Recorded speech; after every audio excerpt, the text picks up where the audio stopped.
గురువు అన్ని మూలం ఎవరంటే భారతదేశం.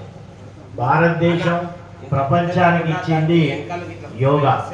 ఈ యోగాను ప్రపంచంలో అన్ని దేశాలు పాటించేదంటే మీ యొక్క ఆరోగ్యం బాగుంటుందని వారు చెప్పగానే 195 దేశాలు ఏమో అప్పుడు పార్టిసిపేట్ చేస్తే 173 దేశాలు ఏకగ్రీవంగా ఇంటర్నేషనల్ యోగా డే చేసుకుందాము ఈ రోజు నాడని మన యొక్క 21 జూన్ను ఆ యోగా డే. ఎందుకు 21 డే ఈ జూన్ 21 డే ఎందుకు పెట్టారంటే అన్ని రోజులలో ఇది అత్యధిక రోజు అన్నట్టు, అంటే సమయం ఎక్కువ ఉంటుంది ఈ రోజు నాడు. 21 జూన్ అనేది మొత్తం 365 రోజులలో పగలు ఎక్కువగా ఉండే రోజు 21 జూన్ కాబట్టి ఈ రోజు నాడు ఎంచుకున్నారు యోగా డే.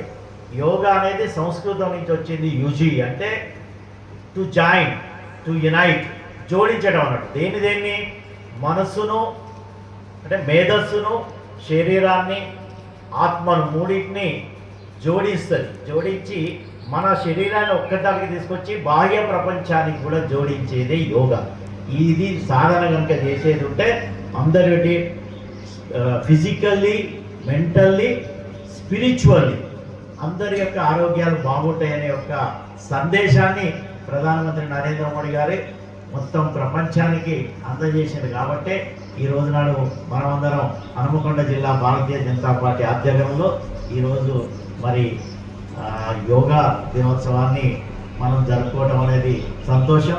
మనం కూడా ఈషా ఫౌండేషన్ వారు కొన్ని ఆసనాలు, అంటే యోగా ఏంటిది, ఒకటి ఆసనం, రెండవది ప్రాణాయామం, మూడవది ధ్యానం, 3 కాంపోనెంట్స్. ఆసనాలు మనకు ఒక బేసిక్, ఒక్కటి సూర్య నమస్కారాలు ఎక్కువగా మనం యూజువల్గా మన పార్టీ కానీ మీద ఎక్కడైనా బేసిక్స్గా చేసేది సూర్య నమస్కారాలు ఎక్కువగా చేస్తాం. అది ఎక్కువగా కన్వీనియంట్ ఉంటుంది. 1-2 పడుకోవడం, కూర్చోవడం, కానీ మిగతా ఎక్కువ నిలబడి చేసేవి ఉంటాయి సూర్య నమస్కారాలు.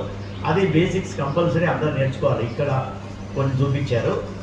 రెండవది ప్రాణాయామం మనకు చూపించారు ఎట్లా చేయాలనేది. థర్డ్ ఇది ధ్యానం చెప్పారు.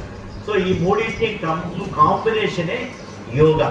దీని యొక్క ఆరోగ్యకరమైనటువంటి ఉపయోగాలు మిగతా అన్ని మనసు స్టెబిలిటీగా ఉండటం అదంతా ఉంటుంది. ఆరోగ్యకరం ఏంటంటే ఫిజికల్ స్ట్రెంగ్త్ ఒకటి వస్తుంది, muscles and body bone strength రెండవది వస్తుంది. మనం ప్రాణాయామం చేస్తున్నది కాబట్టి రెస్పిరేటరీ సిస్టమ్ బాగా, లంగ్ కెపాసిటీ బాగా పెరిగి ఆక్సిజనేషన్ బాగా అయ్యి టాక్సిన్స్ అన్నింటినీ బయటికి వెళ్ళగొట్టడానికి ఉంటుంది. ఐదోది కార్డియోవాస్కులర్ సిస్టమ్ బాగా పనిచేస్తుంది. So you will be away from the heart attacks. నేను చేయలేదు కాబట్టి నాకు హార్ట్ అటాక్ వచ్చింది. కానీ మనకు గుండె జబ్బుల నుంచి దూరంగా అయ్యడానికి ఇది అవకాశం ఉంటుంది. సో ఇవన్నీ ఫిజికల్ బెనిఫిట్స్ నేను చెప్పింది. అందుకనే యాజ్ ఎ డాక్టర్గా చెప్పాలి కాబట్టి ఒక ఫిజికల్ బెనిఫిట్స్ చెప్పాను. సో ఈ యొక్క ప్రాణాయామం వల్ల ఏకాగ్రత వచ్చడం అనేది చాలా, యువర్ ఫోకస్. ఒక స్టూడెంట్ అయ్యేది ఉంటే, ధ్యానం కనుక కరెక్ట్గా చేసేది ఉంటే అతను చదివేదంతా మంచిగా చదువుకోవచ్చు. ఒక ఉద్యోగస్తుడు ఉద్యోగం చేసేటప్పుడు ఫోకస్ చేయొచ్చు తన జాబ్ మీద, తన వర్క్ మీద. So mind stability and focusing on good things, so అది మనకు డెవలప్ అవుతుంది.